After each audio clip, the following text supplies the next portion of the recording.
ചോദ്യം: തന്നിരിക്കുന്ന നദികളെ കേരളത്തിലൂടെ ഒഴുകുന്ന ദൂരത്തിൻ്റെ അടിസ്ഥാനത്തിൽ വലുതിൽ നിന്ന് ചെറുതിലേക്ക് ക്രമപ്പെടുത്തുക. നമുക്കിവിടെ 4 ഓപ്ഷൻസ് വന്നിട്ടുണ്ട്. ശരിയായ ഉത്തരം ആദ്യത്തെ ഓപ്ഷൻ. ഉത്തരം കബനി, ഭവാനി, പാമ്പാർ. ചോദ്യം: ചെനാബ് റെയിൽവേ പാലത്തെക്കുറിച്ച് ശരിയായ പ്രസ്താവന ഏത്?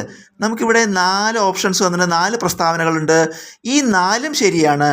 അതായത് ഒന്നാമത്തെ, റീസി ജില്ലയിലെ ബാക്കൽ കൗരി സ്റ്റേഷനുകളെ ബന്ധിപ്പിക്കുന്നു. രണ്ടാമത്തെ, 359 മീറ്റർ ഉയരമുള്ള ഇത് ലോകത്തിലെ ഏറ്റവും ഉയരം കൂടിയ റെയിൽവേ പാലമാണ്.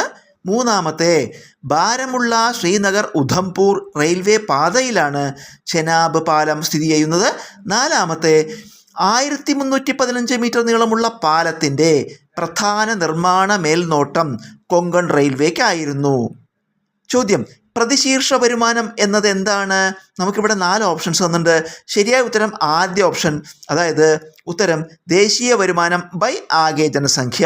ദേശീയ വരുമാനത്തെ ആകെ ജനസംഖ്യ കൊണ്ട് ഹരിച്ചാൽ കിട്ടുന്നതാണ് പ്രതിശീർഷ വരുമാനം. ചോദ്യം: 1924 ഒളിമ്പിക്സിൽ പങ്കെടുത്ത മലയാളി ആര്? നമുക്കിവിടെ 4 ഓപ്ഷൻസ് ഉണ്ട്. ശരിയായ ഉത്തരം രണ്ടാമത്തെ ഓപ്ഷൻ. ഉത്തരം CK ലക്ഷ്മണൻ.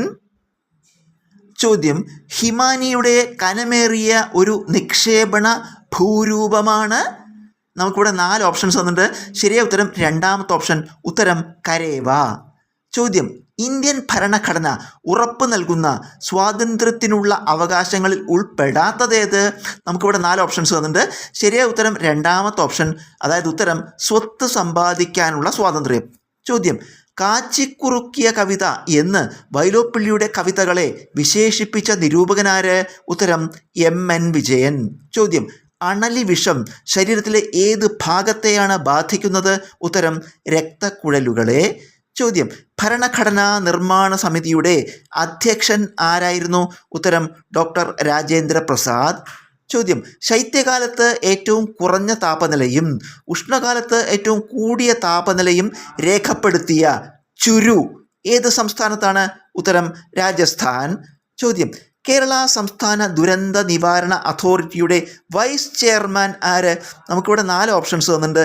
ശരിയായ ഉത്തരം മൂന്നാമത്തെ ഓപ്ഷൻ. അതായത് ഉത്തരം റവന്യൂ വകുപ്പ് മന്ത്രി.